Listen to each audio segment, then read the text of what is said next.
Buen día, mi nombre es Miriam Machillanda y el día de hoy les voy a exponer y defender mi trabajo de grado para optar al título de licenciada en psicología llamado Anomalías cerebrales del trastorno bipolar en pacientes adultos. Principalmente la agenda de hoy está comprendida en capítulo 1, situación-problema, capítulo 2, perspectiva teórica, capítulo 3, metódica y capítulo 4, consideraciones finales. Capítulo 1, situación-problema. A lo largo de los años, los científicos han buscado estudiar el protagónico de la actividad cerebral y la psiquis, puesto que éstas nunca descansan y siempre están en constante cambio, con mayor énfasis en las funciones cognitivas superiores, tales como memoria, atención, lenguaje, entre otros. El ser humano cuenta con 3 elementos de estructura cerebralmente: el neocórtex, encargado de los procesos de información; el límbico, encargado de todo concerniente a lo emocional; y por último, el reptil, encargado de la parte instintiva. Estos generalmente se empiezan a desarrollar a partir de la semana 20 de gestación. Algo interesante de la psicología es que no solamente estudia los fenómenos de las poblaciones mentalmente estables, sino también aquellas en donde existen patologías. En un siglo como lo es el 21 y en una era actual, muchas veces se llega a sesgar o a malinterpretar ciertos comportamientos de la población, tales como insatisfacción laboral, egoísmo, sobreexplotación, incluso tasas de suicidio, exceso de competitividad y cambios bruscos en el comportamiento. Es por ello que el presente tema de estudio es muy importante, pues se busca conocer, analizar e identificar cómo funciona el cerebro de las personas con el trastorno afectivo bipolar. En cuanto a esto, es importante conocer que es una anomalía. El portal web NT Relaciones en el 2009 nos señala que una anomalía son nada más que rasgos de comportamientos que se separan de la norma de manera no ocasional, sino sistemática. Es decir, son un conjunto de rasgos que, afectando la funcionabilidad en el comportamiento, en la vida social, individual, afectiva y cognitiva, no se encuentran dentro de estándares frecuentes o acordes a una población mentalmente estable. Es decir, son desequilibrios que obstaculizan el día a día. A su vez, esto tiene relación con el trastorno afectivo bipolar, puesto que Alonso Lana, en el 2016, menciona que se trata de una alteración de periodos de remisión y recaídas caracterizadas por cambios en el estado de ánimo, que van desde la manía o hipomanía a la depresión. Es decir, la bipolaridad no solamente son cambios bruscos que se pueden presentar en el día a día de acuerdo al contexto o vivencias, sino que hay detrás de ello un sinfín de factores netamente neuroquímicos. Es por ello que existen alteraciones en las conexiones corticales que, de acuerdo a estudios de neuroimagen, se han demostrado una amplitud con respecto a las personas que no lo padecen. A su vez, disfunción en la base del lóbulo frontal, encargado del procesamiento de información; la ínsula, encargada del tono emocional; y los ventrículos laterales, encargados de irradiar el líquido encefalorraquídeo. Con respecto a esto, surgen 2 interrogantes. La primera, ¿cuáles son los neurotransmisores encargados de sobreestimular dichas funciones? Y 2, ¿qué conductas sustituyen las faltas de las mismas en el cerebro, llegando a generar placer durante cada periodo? Propósitos de la investigación. En cuanto al propósito general, se encuentra identificar las anomalías cerebrales del trastorno bipolar en pacientes adultos.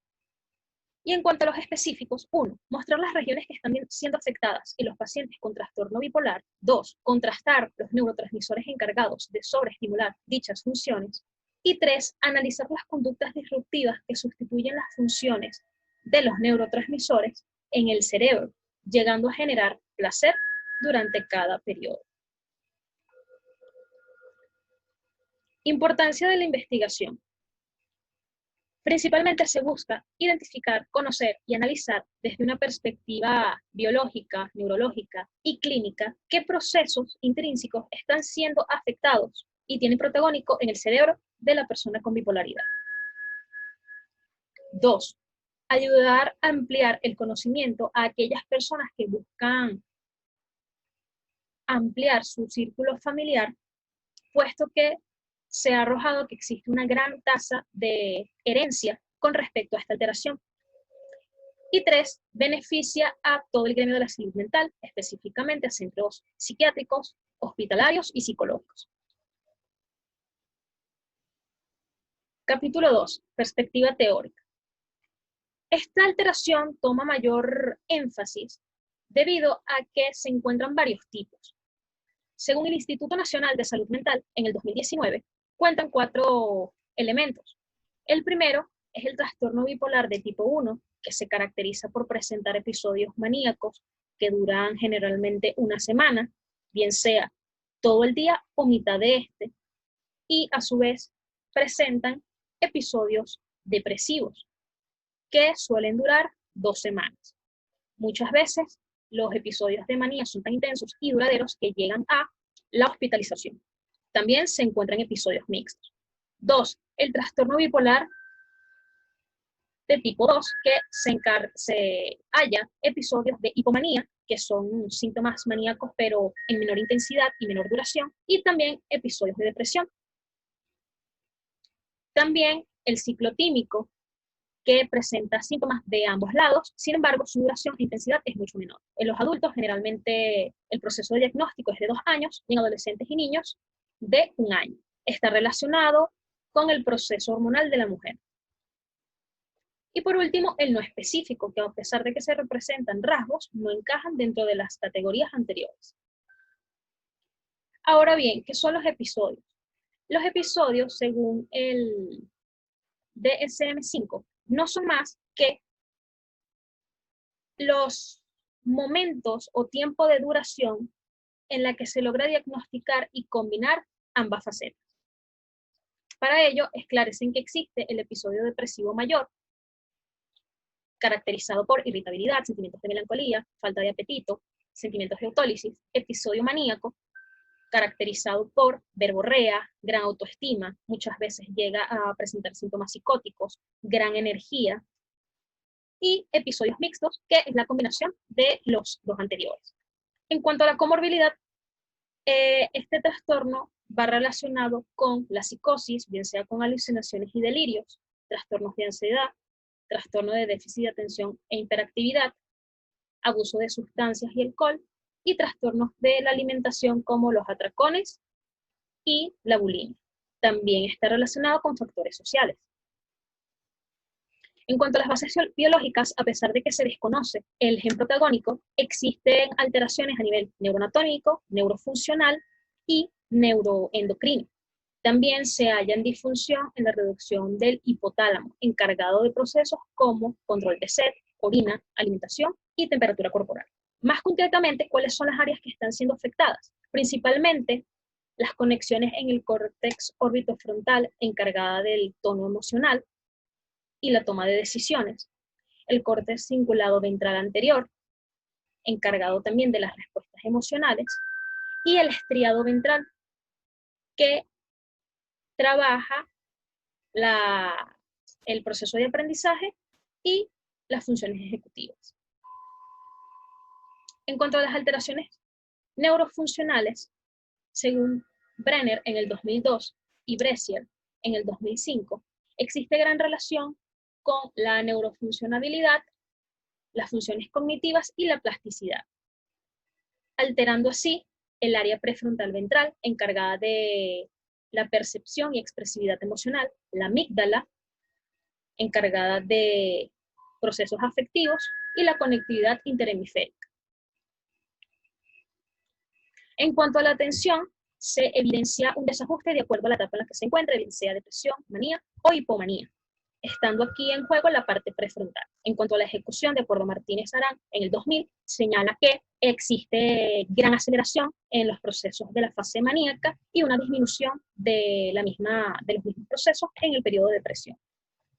En cuanto a la memoria y aprendizaje, se dice que en la fase maníaca se mantiene una alteración de la recepción y la retención de información, mientras que en la depresión La memoria episódica y espontánea se encuentran alteradas, pero se mantiene la declarativa, igual que en el proceso de eutimia. También se encuentran problemas en el lenguaje y en la psicomotricidad. En cuanto a la actividad encefálica, se dice que, en resumidas cuentas, hay una alteración en los mecanismos bioquímicos del cerebro de estas personas, específicamente en los subcórticos corticales encargados de los movimientos voluntarios y las conexiones sinápticas hipotalámicas. En cuanto a la sustancia gris, se detecta una reducción en el tejido cortical, afectando el hipotálamo, el cerebelo y sobre todo la reducción de el proceso neuronal. A su vez, la sustancia blanca, encargada de los impulsos nerviosos, también se encuentra afectada. Referente a la neuroquímica, la dopamina, encargada de el placer y la alegría, se encuentra un aumento de esta durante las fases maníacas y la disminución de esta durante las depresiones. Estas pueden generar muchas veces, de ser tan altas, la psicosis, enfermedad de Parkinson y esquizofrenia. La serotonina, encargada de la alegría, la felicidad también, el control y regulación de las mismas. La acetilcolina, que a diferencia de la dopamina, un aumento de esta genera la depresión y la disminución generaría la manía. También se encarga de procesos como la memoria, aprendizaje y funciones ejecutivas. Y por último, la oxitocina, encargada de, básicamente, el proceso de gestación.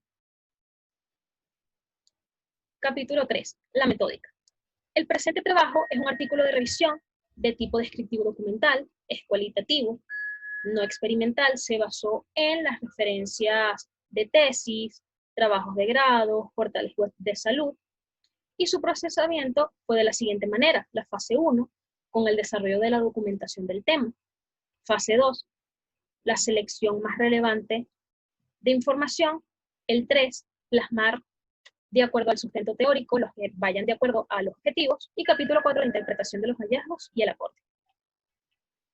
Capítulo 4, hallazgos y antecedentes. Se trabajó con 7 artículos. El primero, el papel de la dopamina en el trastorno bipolar. Aquí se estudió el papel de la dopamina y la sensibilidad de los receptores. El trastorno bipolar, consideraciones clínicas y epidemiológicas.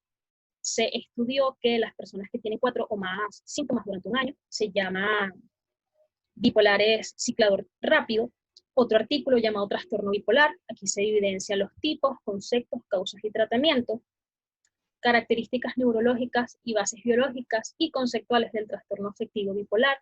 Aquí se estudió las relaciones sinápticas con el sistema límbico, los lóbulos, los déficits de acuerdo en cada área, ya anteriormente mencionado. También el trastorno bipolar, cambios cerebrales asociados con el estado de ánimo y deterioro cognitivo. Se estudió la sustancia gris, blanca, su inicio, prevalencia y deterioro cognitivo. Bipolaridad, presentación familiar, genética del trastorno. Aquí se evidenció gran relación de las hormonas, de los fármacos durante el proceso de embarazo y la prevalencia de la depresión en la mujer. Por último, el trastorno afectivo bipolar en población mayor de 65 años. Aquí se evidencian las manifestaciones subjetivas de los mismos, los cambios en cada periodo de acuerdo a esta etapa cronológica y las enfermedades médicas relacionadas. Finalmente, en los aportes podemos decir en conclusión que la bipolaridad va mucho más allá de cambios repentinos en el estado de ánimo. El principal factor neuroquímico es la dopamina, de acuerdo a los cambios, bien sea de manía, hipomanía o depresión. La importancia de esclarecer durante el diagnóstico los 4 tipos de trastorno, también la relación de los factores sociales como las drogas, la importancia de hacer estudios neurológicos y conocer que esta patología inicia principalmente a partir de entre la adolescencia tardía y comienzos de la adultez temprana, específicamente a los 25 años de edad. Se trabaja de la mano con la psiquiatría, con fármacos. También existen las terapias interpersonal, reestructuración cognitiva, técnicas de autocontrol, ritmo social. Por último, hay enfermedades que estén relacionadas médicamente durante etapa cronológica, sí, siempre y cuando se encuentre una relación entre las lesiones neuropsicológicas y el trastorno, tales como obesidad, diabetes y, trastornos cardiovasculares. Finalmente nos vamos con este buen mensaje que dice: el trastorno bipolar es una explicación, no una excusa. Muchas gracias por su atención y gracias al público y al jurado.